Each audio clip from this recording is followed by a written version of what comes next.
بسم الله الرحمن الرحيم.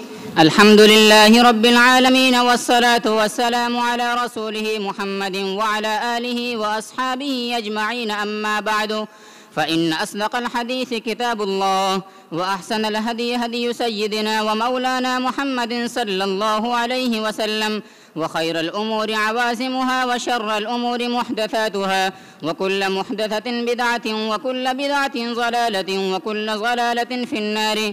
وبالسند المتصل منا إلى الإمام الهمام الحافظ أبي عبد الله محمد بن إسماعيل بن إبراهيم بن المغيرة بن بردزبة الجعفي اليماني البخاري رحمه الله تعالى.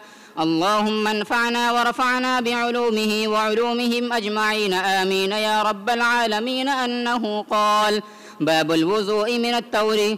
وبه قال حدثنا خالد بن مخلد قال حدثنا سليمان قال حدثني عمرو عن نبيه أنه قال: كان عمي يكثر من الوضوء، فقال لعبد الله بن زيد رضي الله تعالى عنه: أخبرني كيف رأيت النبي صلى الله عليه وسلم يتوضأ؟ فدعا بتور من ماء فكفأ على يديه فغسلهما 3 مرات، ثم أدخل يده في التور فمضمض واستنثر 3 مرات من غرفة واحدة، ثم أدخل يده فاغترف بهما فغسل وجهه 3 مرات، ثم غسل يديه إلى المرفقين مرتين، ثم أخذ بيديه ماء فمسح رأسه فأدبر بيديه وأقبل، ثم غسل رجليه فقال: هكذا رأيت النبي صلى الله عليه وسلم يتوضأ.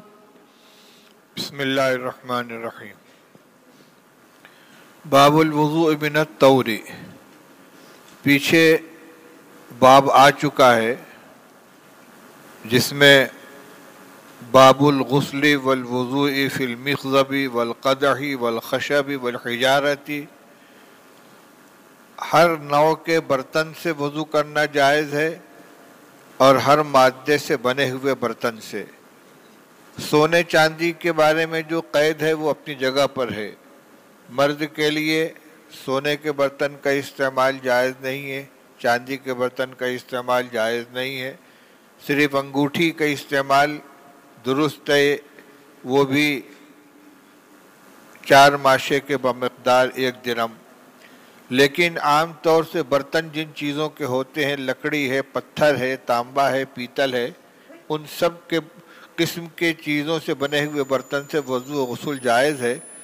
ضرورت تو نہیں تھی، لیکن الگ سے طور کے لیے ایک باب قائم کر دیا. طور بھی پیالے کو کہتے ہیں، اگرچہ ادھر دوسری حدیث میں آ چکا ہے: اخرجنا لہو ماء فی طور من صفر فتوضأ، لیکن عنوان میں طور کا ذکر نہیں تھا، ضمناً آیا تھا تو مستقلاً ذکر کر دیا. روایت وہی ہے کہ طور کے اندر پانی نکالا گیا، آپ نے اس سے وضو فرمایا، اور وضو کا پورا طریقہ وہی عبداللہ ابن زید ابن عاصم رضی اللہ تعالیٰ عنہ کا بیان کیا ہوا ہے، جس نے بعض اعضاء کو 3 مرتبہ دھلائے، بعض کو 2 مرتبہ، اور پورے سر کا مسح کیا ہے اقبال و ادبار کے ساتھ. جی.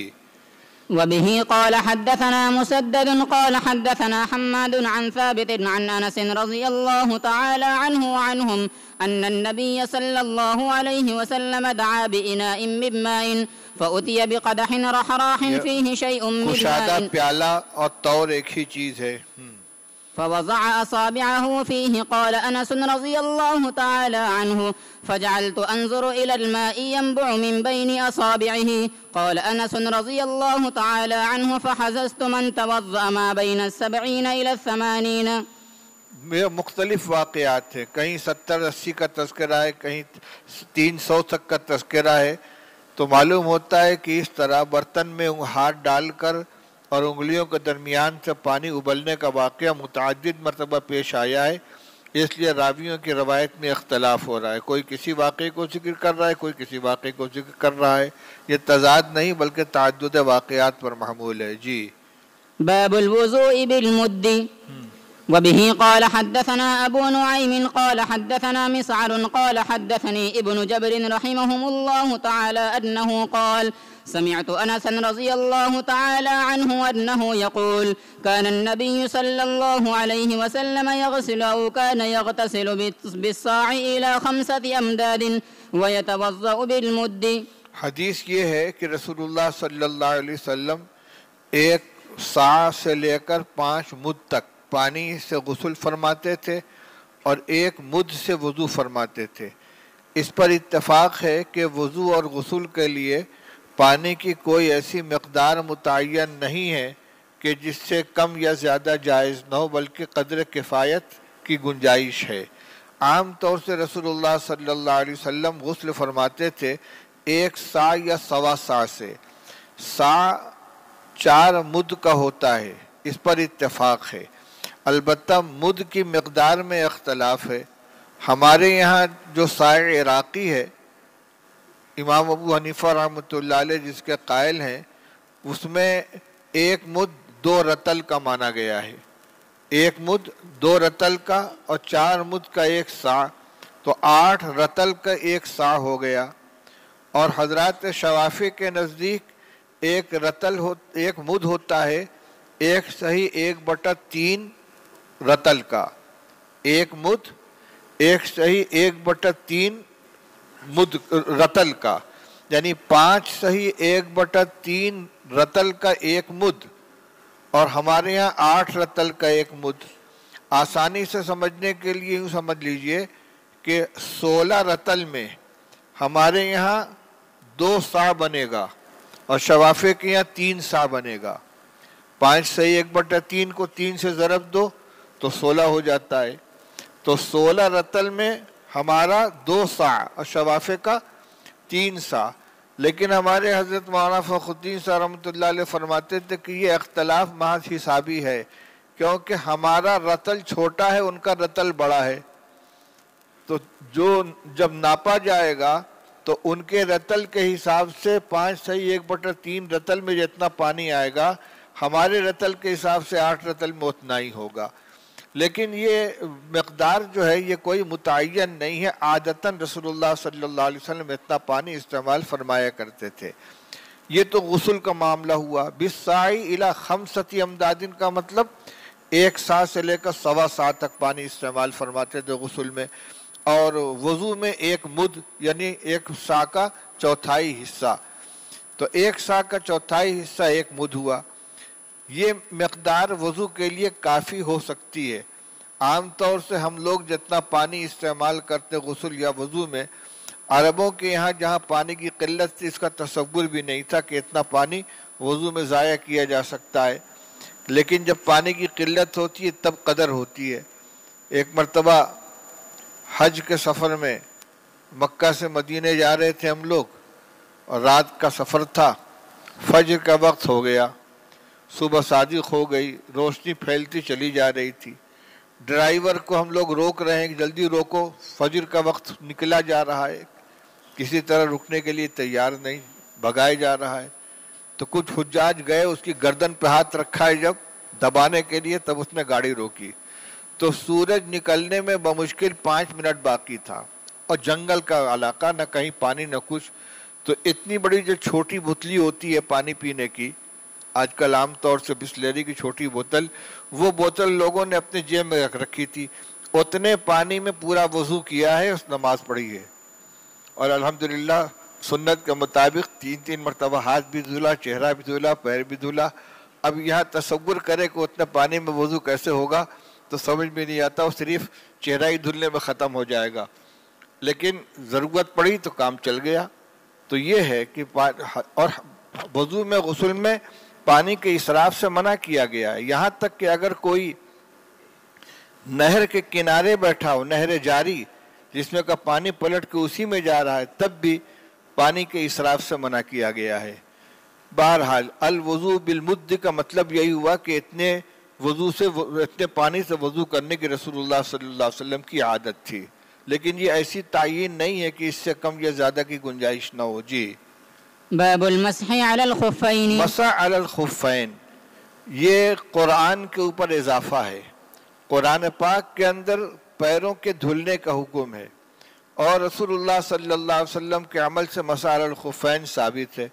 امام ابو حنیفہ رحمۃ اللہ علیہ فرماتے ہیں کہ اہل سنت والجماعت کی 3 علامتیں ہیں: ان یفضل الشیخین ویحب الختنین ویری المسح علی الخفین۔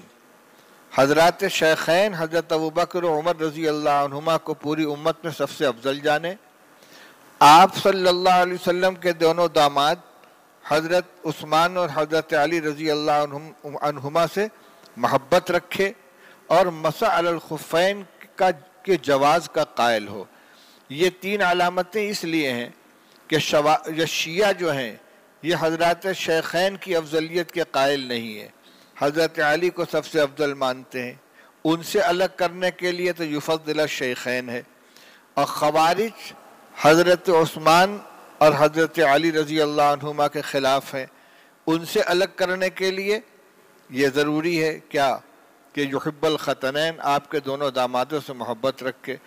مسح علی الخفین کا مسئلہ یہ ہے کہ خوارج مسح علی الخفین کو جائز نہیں کہتے، ان کے یہاں پیر کا دھلنا ضروری ہے، اور روافض قائل ہیں مسح کے، مگر وہ خفین پر مسح کے نہیں بلکہ براہ راست پیروں پر مسح کے قائل ہیں۔ تو ان غلط جماعتوں سے بچنے کے لیے ایسی علامتیں ہیں۔ امام ابو حنیفہ رحمۃ اللہ علیہ فرماتے ہیں کہ ما قلت بالمسح علی الخفین حتی جاءنی مثل ضوء النہار، میں اس وقت تک مسح علی الخفین کے جواز کا قائل نہیں ہوا جب تک کہ دن کی روشنی کی طرح واضح ہو کر میرے سامنے نہ آ گیا۔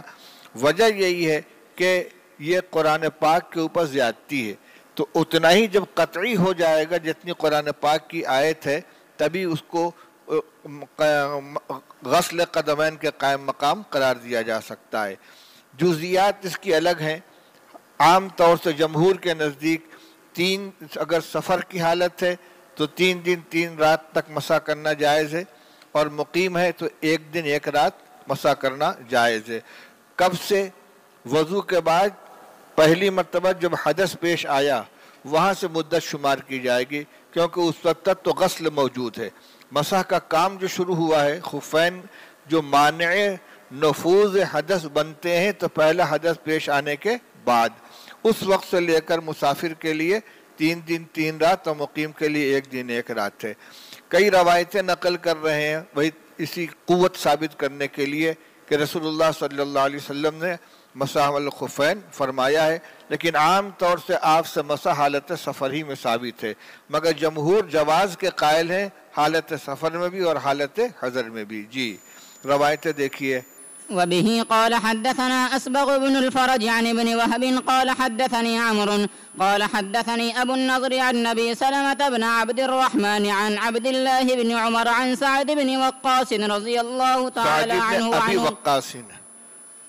عن سعد بن أبي وقاص رضي الله تعالى عنه وعنهم عن النبي صلى الله عليه وسلم أنه مسح على الخفين، وأن عبد الله بن عمر رضي الله تعالى عنهما سأل عمر رضي الله تعالى عنه عن ذلك فقال نعم إذا حدثك شيئا سعد رضي الله تعالى عنه عن النبي صلى الله عليه وسلم فلا تسأل عنه غيره. وقال موسى بن عقبة أخبرني أبو النضر أن أبا سلمة أخبره أن سعدا رضي الله تعالى عنه فقال عمر رضي الله تعالى عنه لعبد الله نحوه۔ حضرت سعد بن وقاص رضی اللہ تعالیٰ عنہ نے رسول اللہ صلی اللہ علیہ وسلم کے حالت سفر میں مسح کرنے کو بیان کیا۔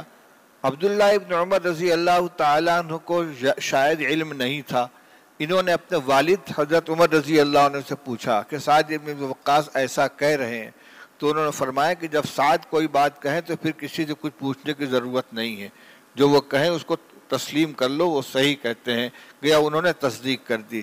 سند میں ایک چیز دیکھیے، شروع سند میں آیا تھا حدثنی ابو النضر عن ابی سلمۃ بن عبد الرحمن عن عبداللہ ابن عمر۔ امام بخاری رحمۃ اللہ علیہ کے اتصال سند کے لیے ثبوت لقا ضروری ہے۔ ثبوت لقا کا مطلب ایسے الفاظ ہو جو سماع پر دلالت کرتے ہوں، اور اس میں دونوں سند جو عن کے ساتھ آئی ہے تو اس کی تائید کے لیے قال موسیٰ بن عقبہ اخبرنی ابو النضر ان ابا سلمۃ اخبرہ ان سعدن، دونوں جگہ صراحت آ گئی. ابو نضر کا سماع ابو سلمہ سے اور ابو سلمہ کا سماع حضرت اخبرہ ان سعدن فقال عمر لعبداللہ ابن عمر. تو یہ جو روایت ہوئی اس میں سماع کی صراحت ہو گئی کہ ابو نضر نے ابو سلمہ سے براہ راست سنا ہے. چلیے دوسری روایت دیکھیے. وبه قال حدثنا عمرو بن خالد الحراني قال حدثنا الليث عن يحيى بن سعيد عن سعد إبراهيم عن نافع بن جبير عن عروة بن المغيرة عن نبيه المغيرة بن شعبة رضي الله تعالى عنه وعنهم عن رسول الله صلى الله عليه وسلم أنه خرج لحاجته فاتبعه المغيرة رضي الله تعالى عنه بإداوة فيها ماء فصب عليه حين فرغ من حاجته فتوضأ ومسح على الخفين. یہ سفر کا واقعہ ہے. جی. وبه قال حدثنا أبو نعيم قال حدثنا شيبان عن يحيى النبي سلمة عن جعفر بن عمرو بن الأمية الزمري أن أباه أخبره أنه رسول الله صلى الله عليه وسلم يمسح على الخفين وتابعه حرب وابان عن يحيى رحمه الله تعالى. عمرو بن امیہ زمری رضی اللہ تعالیٰ عنہ نے اپنے صاحبزادے جعفر کو بتلایا کہ انہوں نے رسول اللہ صلی اللہ علیہ وسلم کو مسح علی الخفین کرتے ہوئے دیکھا ہے. اس میں ابو سلمہ اور عمرو بن امیہ کے درمیان صاحبزادے جعفر کا واسطہ ہے. اگلی سند دیکھیے. وبه قال حدثنا عبدان قال أخبرنا عبد الله قال أخبرنا الأوزاعي عن يحيى عن نبي سلمة عن جعفر بن عمرو بن أمية عن نبيه رضي الله تعالى عنه وعنهم أنه قال رأيت النبي صلى الله عليه وسلم يمسح على عمامته وخفيه. وتابعه معمر عن يحيى النبي سلمة عن عمرو رضي الله تعالى عنه وعنهم رأيت النبي صلى الله عليه وسلم. اس میں دو باتیں دیکھنے کی ہیں. ایک تو یہ روایت امام اوزاعی کی ہے، اخبرنا الاوزاعی عن یحییٰ عن ابی سلمۃ عن جعفر. یہ اپنی روایت میں مسح علی الخفین کے ساتھ مسح علی العمامہ کا بھی تذکرہ کرتے ہیں کہ رسول اللہ صلی اللہ عمرو بن امیہ کہتے ہیں کہ میں نے رسول اللہ صلی اللہ علیہ وسلم کو دیکھا مسح کرتے ہوئے اپنے عمامہ پر اور اپنے خفین کے اوپر. لیکن اوزاعی کے علاوہ کوئی مسح کے ساتھ عمامہ کا تذکرہ نہیں کرتا. حاشیہ نمبر 13 میں دیکھ لیجئے. قال ابن بطال قال الاصیلی ذکر العمامتی فی هذا الحدیث من خطأ الاوزاعی.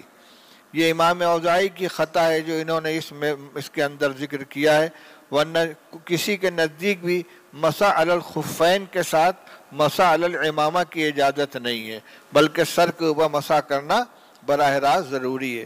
ہو سکتا ہے کبھی ایسا ہوا ہو کہ آپ نے عمامہ کو پیچھے سرکایا، ناسیہ کے اوپر مسح کیا، اس کے بعد عمامہ کو درست کرنے کے لیے جو ہاتھ پھیرا ہے اس کو کسی نے دیکھ کر یہ سمجھ لیا کہ آپ نے عمامہ پر مسح کیا ہے. لیکن ابھی آپ کو میں نے بتلایا کہ مثل ضوء النہار جب مسح علی الخفین کی روایت ثابت ہوئی ہے تب اس سے زیادتی کی گئی ہے قرآن پاک کے اوپر. اس قوت کی روایت مسح علی الامامہ کی نہیں ہے، اس لیے جمہور کے نزدیک مسح علی الامامہ جائز نہیں ہے. ایک بات تو یہ بتلانی تھی. دوسری بات یہ کہ تابعہ معمر عن یحییٰ عن ابی سلمۃ عن عمرو. اوپر کی روایت میں ابو سلمہ جعفر ابن عمرو ابن امیہ سے، اور وہ نقل کرتے تھے کس سے؟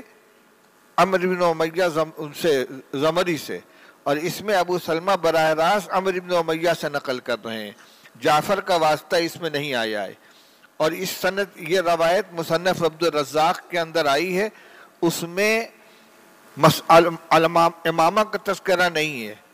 اس سند میں جس کو متابعت کے طور پر ذکر کر رہے ہیں تابعہ معمر، معمر کی روایت میں ایک تو یہ کہ درمیان میں جعفر کا تذکرہ نہیں، اس لیے روایت ہو گئی مرسل.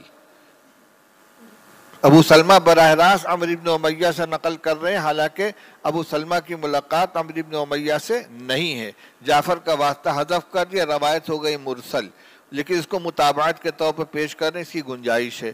دوسری بات یہ ہے کہ اس متابعت والی روایت میں امامہ کا تذکرہ نہیں ہے، صرف مسح علی الخفین کا تذکرہ ہے. بہرحال مسح علی الخفین جائز ہے اور یہ اہل سنت والجماعت کی علامات میں سے ہے. جی باب اذا ادخل رجليه وهما طاهرتان، جب دونوں پیروں کو داخل کیا ہو خفین کے اندر اس حال میں کہ دونوں پیر پاک ہوں، یعنی دھلے ہوئے ہوں، حدث اس کا زائل ہو چکا ہو، تب اس کے اوپر مسح کرنا جائز ہے۔ عنوان یہ بتا رہا ہے کہ امام بخاری رحمۃ اللہ علیہ کے نزدیک وضو میں ترتیب لازم نہیں ہے۔ ایک تو انہوں نے اوپر جو وضو کے ارکان ذکر کیے تو اس میں کوئی ترتیب نہیں رکھی تھی۔ حضرات شوافع کے نزدیک چونکہ وضو میں ترتیب ضروری ہے، اس لیے مسح علی الخفین کے جواز کے لیے یہ ضروری ہے کہ مکمل وضو کرنے کے بعد ہی خفین کو پہنا ہو۔ اور ہمارے یہاں حدیث میں ہما طاہرتان آ رہا ہے کہ پیروں کو اس حال میں موزے میں ڈالا ہو کہ دونوں پیر دھلے ہوئے ہوں۔ تو اگر کسی نے شروع میں دونوں پیر دھل لیے اور اس کے بعد دونوں پیر میں موزے ڈال لیے اور اس کے بعد پھر پورا وضو کیا، لیکن وضو مکمل ہونے سے پہلے حدث پیش نہیں آیا، جب پہلا حدث پیش آیا تو اس وقت وضو مکمل ہو چکا تھا، تو اس کے ایسی صورت میں مسح علی الخفین جائز ہوگا۔ کیوں؟ اگرچہ وضو بغیر ترتیب کے ہوا ہے لیکن خفین کو پہنا ہے پیروں کے پاک ہونے کی صورت میں۔ اور امام شافعی رحمۃ اللہ علیہ کے نزدیک چونکہ ترتیب ضروری ہے، اس لیے ان کے یہاں صرف پیر کو دھل کے اگر خفین پہن لیے ہیں تو یہ کافی نہیں ہے جب تک کہ مکمل وضو کرنے کے بعد نہ پہنا گیا ہو۔ روایت دیکھیے۔ وبه قال حدثنا أبو نعيم قال حدثنا زكريا عن عامر عن عروة بن المغيرة عن أبيه رضي الله تعالى عنه وعنهم أنه قال كنت مع النبي صلى الله عليه وسلم في سفر فأهويت لأنزع خفيه فقال دعهما فإني أدخلتهما طاهرتين فمسح عليهما۔ حضور صلی اللہ علیہ وسلم کو وضو کرا رہے تھے مغیرہ ابن شعبہ رضی اللہ عنہ، آپ کے پیروں میں خفین تھے۔ جب پیر دھلنے کا نمبر آیا تو انہوں نے ہاتھ بڑھایا کہ خفین کو اتار دیں، آپ نے فرمایا رہنے دو، انی ادخلتہما طاہرتین، میں نے دونوں پیر میں موزے اس حال میں داخل کیے تھے کہ دونوں پیر دھلے ہوئے تھے۔ یہ تعبیر بتلا رہی ہے کہ مسح کے جواز کے لیے پیر کا دھلا ہوا ہونا پہننے کے وقت کافی ہے۔ فمسح علیہما، چنانچہ آپ نے دونوں پیروں کو مسح فرمایا۔ چلیے۔ باب من لم يتوضأ من لحم الشاة والسبيق وأكل أبو بكر وعمر وعثمان رضي الله عنهم لحما فلم يتوضأوا۔ من لم يتوضأ من لحم الشاة والسبيق، یہ وضو مما مست النار کا مسئلہ ہے۔ جمہور کے نزدیک ما مست النار کے استعمال سے جس چیز کو آگ نے چھوا ہو، آگ کی پکی ہوئی چیز کھانے سے وضو ٹوٹنے کا مسئلہ اب متفق علیہ ہے۔ وضو پہلے حکم تھا، چنانچہ ترمذی شریف کے اندر آپ روایت پڑھیں گے کان آخر الامرین ترک الوضوء مما مست النار، کہ رسول اللہ صلی اللہ علیہ وسلم کے دو حکموں میں بعد کا حکم یہی تھا کہ ما مست النار کے استعمال سے وضو لازم نہیں ہے۔ البتہ امام احمد ابن حنبل اور امام اسحاق ابن راہوی کے نزدیک اونٹ کا گوشت کھانے سے وضو واجب ہو جاتا ہے، وضو ٹوٹ جاتا ہے، لیکن اس کی وجہ ما مست النار میں سے ہونا نہیں ہے، بلکہ اگر کسی شخص نے کچا گوشت بھی کھا لیا اونٹ کا تو اس کا بھی وضو ٹوٹ جائے گا، لیکن آگ کی پکی ہوئی ہونے کی بنیاد پر وضو ٹوٹنے کا مسئلہ اب ختم ہو چکا ہے، کوئی اس کا قائل نہیں ہے۔ تو اس عنوان کا مقصد یہی ہے، جس نے وضو نہیں کیا بکری کا گوشت کھا کر یا ستو بھی بھونا ہوا ہوتا ہے، حضرت ابوبکر عمر اور عثمان رضی اللہ عنہم سے منقول ہے، ان سب حضرات نے گوشت کھایا اور وضو نہیں کیا۔ یہی عمل رسول اللہ صلی اللہ علیہ وسلم کا آ رہا ہے۔ روایتیں کئی ایک ہیں، دیکھیے۔ وبه قال حدثنا عبد الله بن يوسف قال أخبرنا مالك عن زيد بن أسلم عن عطاء بن يسار عن عبد الله بن عباس رضي الله تعالى عنهما وعنهم أن رسول الله صلى الله عليه وسلم أكل كتف شاة ثم صلى ولم يتوضأ۔ بکری کے شانے کا گوشت آپ نے تناول فرمایا، پھر نماز پڑھی اور وضو نہیں کیا، پہلے سے جو وضو باقی تھا اسی کو کافی سمجھا۔ جی۔ وبه قال حدثنا يحيى بن بكير قال حدثنا الليث عن عقيل عن ابن شهاب رحمهم الله تعالى أنه قال أخبرني جعفر بن عمرو بن أمية أن أباه أخبره أنه رأى النبي صلى الله عليه وسلم يحتز من كتف شاة. آپ چھری سے کاٹ کاٹ کے کھا رہے تھے بکری کے شانے کا گوشت. فدعي إلى الصلاة فألقى السكين فصلى ولم يتوضأ. نماز کے لیے بلایا گیا، چھری رکھ دی اور اٹھ کے نماز پڑھ لی، وضو نہیں کیا. جی. باب من مضمض من السبيق ولم يتوضأ. اسی طرح ستو اگر کھایا ہے تو وضو کرنے کی ضرورت نہیں ہے، البتہ منہ میں جو اس کے اجزاء لگے ہوئے ہیں نماز سے پہلے کلی کر کے ان کو صاف کر لیا جائے. جی. وبه قال حدثنا عبد الله بن يوسف قال أخبرنا مالك عن يحيى بن سعيد عن بشير بن يسار مولى بني حارثة أن سويد بن النعمان أخبره أنه خرج مع رسول الله صلى الله عليه وسلم عام خيبر حتى إذا كانوا بالصهباء وهي أدنى خيبر فصلى العصر ثم دعا بالأزواد فلم يؤت إلا بالسبيق فأمر به فثري فأكل رسول الله صلى الله عليه وسلم وأكلنا ثم قام إلى مغرب فمضمض ومضمضنا ثم صلى ولم يتوضأ. خیبر کے مقام پر آپ نے لوگوں سے کہا بھائی جس کے پاس کھانے کا جو سامان ہو لے آؤ. توشہ لایا گیا، سوائے ستو کے کچھ نہیں آیا. ستو گوندھا گیا، آپ نے بھی تناول فرمایا اور لوگوں نے بھی کھایا. یہ عصر کے بعد کا واقعہ ہے. پھر مغرب کا وقت ہوا تو آپ نے کلی کر لی، ہم لوگوں نے بھی کلی کر لی اور پھر نماز پڑھی، وضو نہیں کیا. معلوم ہوا کہ ستو ہو یا کوئی بھی آگ کی بنی ہوئی چیز ہو وضو ضروری نہیں ہے. اسی سے ایک بات اور معلوم ہو گئی کہ بعض جگہ جو مست النار سے وضو کرنے کا تذکرہ ہے تو اس سے وضو شرعی مراد نہیں ہے بلکہ منہ کا صاف کرنا مراد ہے، وضو کامل مراد نہیں ہے. ایک مسئلہ یہ جان لو کہ غیر منصرف پر جب الف لام داخل ہو جاتا ہے تو وہ منصرف ہو جاتا ہے. آپ المغیرۃ اور النعمانہ پڑھ رہے ہیں. چلیے. وبه قال حدثنا أسبغ قال أخبرنا ابن وهب قال أخبرني عمرو عن بكير عن كريب عن ميمونة رضي الله تعالى عنها وعنهم أن النبي صلى الله عليه وسلم أكل عندها كتفا ثم صلى ولم يتوضأ. چلیے. باب هل يمضمض من اللبن. دودھ استعمال کرنے کے بعد کلی کی جائے گی کہ نہیں. یہاں آگ سے پکی ہوئے نہ ہونے کا مسئلہ نہیں ہے. دودھ میں چونکہ چکنائی ہوتی ہے تو اگر کسی نے دودھ استعمال کیا ہے اور فوراً نماز ادا کرنی ہے تو اچھا یہ ہے کہ کلی کر لیے. حل کا استعمال اس لیے لا رہے ہیں کہ دودھ تمام کھانے کی چیزوں میں سب سے افضل مانا گیا ہے. اسی لیے کوئی بھی کھانے کی چیز کھانے کے بعد دعا کیا کرتے ہیں؟ اللہم بارک لنا فیہ وارزقنی خیرا منہ. اور دودھ استعمال کرنے کے بعد کیا کہتے ہیں؟ اللہم بارک لنا فیہ وزدنی منہ. اس سے اچھی کوئی چیز نہیں، سب سے اچھی غذا یہ ہے.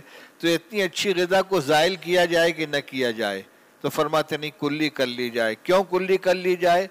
دودھ کو ہٹانے کے لیے نہیں، دودھ کے اندر جو چکنائی تھی منہ کے اندر لگی رہ گئی اس کا ازالہ کرنے کے لیے. جی.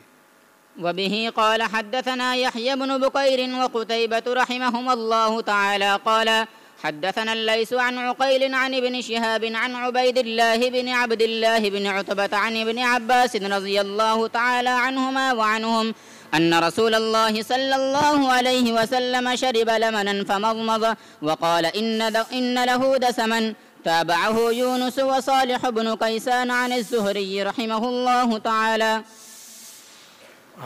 باب الوضوء من النوم ومن لم ير من النعسة والنعستين او الخفقة وضوءا. یہ بورنگ کی صفائی ہو رہی ہے کیا ہے؟ گاڑی آ رہی ہے؟ اچھا بڑی گاڑی ہے. باب الوضوء من النوم ولم ير من النعسة والنعستين او الخفقة وضوءا.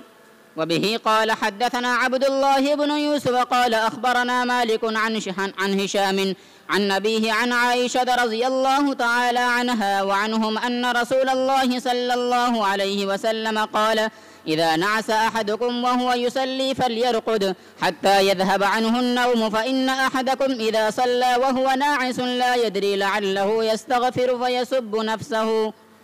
یہ بھی روایت بھی پڑھ لو. وبه قال حدثنا أبو معمر قال حدثنا عبد الوارث قال حدثنا أيوب عن أبي قلابة عن أنس رضي الله تعالى عنه وعنهم عن النبي صلى الله عليه وسلم قال إذا نعس في الصلاة فلينم حتى يعلم ما يقرأ. دو باتیں ہیں. الوضوء من النوم، نیند آ جانے سے، پختہ نیند میں سو جائے آدمی باقاعدہ تو وضو ٹوٹ جائے گا. انبیاء علیہ السلام مستثنیٰ ہیں. دوسرا مسئلہ من لم یرى من النعسۃ والنعستین او الخفقۃ وضوءا، جس نے اونگھ، ایک اونگھ اور دو اونگھ میں وضو کو ضروری نہیں سمجھا. اسی طرح جس نے جھوٹا، یعنی جس میں گردن ڈھلک جاتی ہے، نیند لگی اور گردن باقاعدہ ڈھلک گئی، اس کو جھوٹا کہتے ہیں، خفقہ. نعسہ تو یہ ہے کہ بس آنکھ کے اوپر نیند کا اثر آنے لگا، بیٹھا ہوا آدمی جھول رہا ہے دھیرے دھیرے، اور اس سے گہری جی نیند آتی ہے، بیٹھے بیٹھے گردن ڈھلک گئی، اس کو خفقہ کہتے ہیں. تو یہ اونگ جو ہوتی ہے، اونگ تو بار بار آتی ہے، ایک مرتبہ اونگ آئی ختم ہو گئی، پھر اونگ آئی ختم ہو گئی. لیکن جھوٹا جب آتا ہے تو باقاعدہ گردن ڈھلک گئی تو اسی طرح آدمی بیٹھا ہوا ہے، وہ بار بار اٹھاتا جھکاتا نہیں ہے. یہ نقطہ بتایا تھا ہمارے حضرت رحمۃ اللہ علیہ نے کہ ناسا کے ساتھ ناستین لگایا، خفقہ کے ساتھ خفقتین کیوں نہیں لگایا؟ کہتے ہیں اونگ جو آتی ہے تو بار بار آتی ہے، ایسے ایسے کرتا رہتا ہے آدمی، لیکن جب گردن ڈھلک گئی تو پھر بار بار اٹھاتا جھکاتا نہیں بلکہ اسی طرح بیٹھا رہتا ہے. لیکن بیٹھا ہوا ہے، نیند ابھی گہری نہیں ہے، کسی چیز سے ٹیک لگائے ہوئے نہیں ہے، تو اس سے وضو نہیں ٹوٹے گا. دلیل کیا ہے؟ نیند سے وضو ٹوٹنا مسئلہ تو مسلم ہے، اس لیے روایت جو لا رہے ہیں وہ ایسی لا رہے ہیں جس سے معلوم ہو جائے کہ نعسہ سے اور نعستین سے وضو نہیں ٹوٹتا. اونگ سے وضو نہ ٹوٹنے کے ثبوت میں روایت پیش کر رہے ہیں. روایت کیا پڑھی آپ نے؟ حضرت عائشہ رضی اللہ عنہ فرماتی ہیں کہ نبی کریم صلی اللہ علیہ وسلم نے فرمایا کہ جب تم میں سے کسی کو اونگ آنے لگے اور وہ نماز پڑھ رہا ہو تو چاہیے کہ سو جائے یہاں تک کہ اس کی نیند کا اثر زائل ہو جائے. کیوں؟ اس لیے کہ تم میں کا کوئی جب نماز پڑھ رہا ہوگا اور اونگ رہا ہوگا تو اسے پتہ نہیں چلے گا، ہو سکتا ہے کہ وہ استغفار کرنا چاہے اور اپنے لیے بد دعا کر بیٹھے. نیند کا عالم ہے، اللہم اغفر لی، اللہم انی اسألک الجنۃ واعوذ بک من النار، کہیں الٹ نہ دے نماز کے اندر، کہیں اغفر لی کو لا تغفر لی نہ کر دے. تو یہ چونکہ پورے طور سے ہوش میں نہیں ہے، دماغ تھوڑا سا غائب ہے، اس لیے ایسی حالت میں نماز نہ پڑھے. سوال یہ ہے کہ اس سے وضو نہ ٹوٹنا کیسے ثابت ہوا کہ نیند سے وضو، اونگ سے وضو نہیں ٹوٹتا؟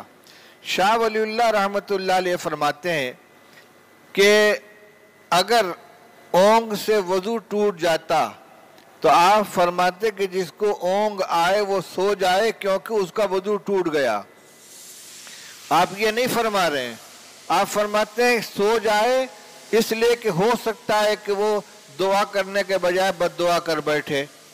شاہ صاحب کا یہ فرمانا، شاہ ولی اللہ رحمۃ اللہ علیہ کا، کہ جب کسی چیز کے ایک سے زیادہ اسباب ہوں تو اس چیز کی نسبت سبب قریب کی طرف کی جاتی ہے، سبب بعید کی طرف نہیں کی جاتی. اگر اونگ سے وضو ٹوٹ جاتا تو نماز چھوڑ کر سو جانے کا حکم رسول اللہ صلی اللہ علیہ وسلم کیوں دیتے؟ اس کی نسبت کس کی طرف کرتے؟ وضو ٹوٹ جانے کی طرف.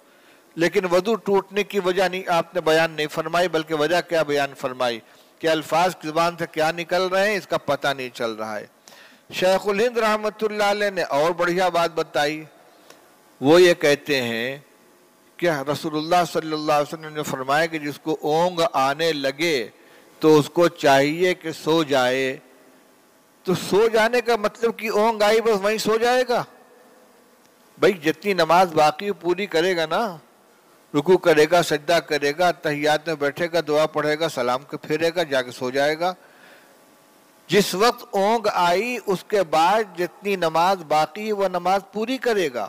فلیرقد کا مطلب یہ نہیں کہ فوراً سو جائے، بلکہ مطلب ہے کہ مابقیہ نماز پوری کر کے سو جائے۔ تو مابقیہ نماز پوری کرنے کی اجازت یہ بتلا رہی کہ اونگ آنے سے وضو نہیں ٹوٹا، یہ روایت سے ثابت ہوتا ہے۔ بہرحال شاہ ولی اللہ رحمۃ اللہ علیہ کی وجہ لے لیجئے کہ نسبت سبب قریب کی طرف کی جاتی ہے، سبب بعید کی طرف نہیں کی جاتی۔ تو اگر اونگ سے وضو ٹوٹتا تو آپ نماز سونے کی علت اس کو بیان فرماتے، اور یہ حضرت شیخ الہند رحمۃ اللہ علیہ کی بات لے لیجئے کہ سو جانے کا مطلب کا حکم کا مطلب کیا ہوا کہ جلدی سے نماز پوری کرو، اور نماز پوری کر کے اتنی دیر سو لو کہ نیند کا اثر زائل ہو جائے۔ چلیے دوسری روایت، اذا نعس فی الصلاۃ، رسول اللہ صلی اللہ علیہ وسلم فرماتے ہیں اذا نعس فی الصلاۃ فلینم حتی یعلم ما یقرأ، جس کو نیند آنے لگے، اونگ آنے لگے تو اس کو چاہیے کہ وہ سو جائے، اتنی دیر سو جائے کہ اس کو پتہ چلنے لگے کہ میں کیا پڑھ رہا ہوں، یعنی نیند سے بیدار ہو کر اتنا ہوش میں آ جائے کہ اپنی قرأت کا اس کو صحیح اندازہ ہو سکے۔ چلیے، باب الوضوء من غیر حدث۔ وضو واجب تو اس وقت ہوتا ہے جب آدمی بے وضو ہو، اسی لیے اذا قمتم الى الصلاۃ فاغسلوا وجوہکم کی آیت میں مقدر مانا گیا ہے اذا قمتم الى الصلاۃ وانتم محدثون فاغسلوا وجوہکم وایدیکم الى المرافق، لیکن اگر کوئی پہلے سے باوضو ہے اور اس کے باوجود وضو کرنا چاہے تو اس کا کیا حکم ہے اس کو بیان فرما رہے ہیں۔ جی، وبه قال حدثنا محمد بن يوسف قال حدثنا سفيان عن عمرو بن عامر رضي الله تعالى عنه وعنهم أنه قال سمعت أنسا رضي الله تعالى عنه وحدثنا مسدد قال حدثنا يحيى عن سفيان رضي الله تعالى عنه أنه قال، ارے کہاں صحابی تھوڑی پہنچ گئے۔ قال حدثنا يحيى عن سفيان رحمه الله تعالى أنه قال حدثني عمرو بن عامر عن أنس رضي الله تعالى عنه وعنهم أنه قال كان النبي صلى الله عليه وسلم يتوضأ عند كل صلاة قلت كيف كنتم تصنعون قال يجزي أحدنا الوضوء ما لم يحدث۔ صحابی کا نام آ جانے کے بعد رضی اللہ تعالی عنہ وعنہم کہہ لوگے تو سند میں جتنے لوگ آئیں سب کے لیے دعا ہو جائے گی، راستے میں رک کر الگ الگ دعا دینے کی ضرورت نہیں ہے۔ حضرت انس رضی اللہ تعالیٰ نے فرماتے ہیں کہ رسول اللہ صلی اللہ علیہ وسلم ہر نماز کے وقت تازہ وضو فرمایا کرتے تھے۔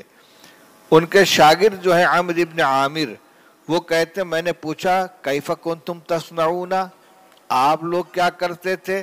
قال یجزو احدنا الوضوء ما لم یحدث، ہم میں سے ایک کے لیے وضو کفایت کرتا تھا جب تک کہ حدث پیش نہ آ جائے۔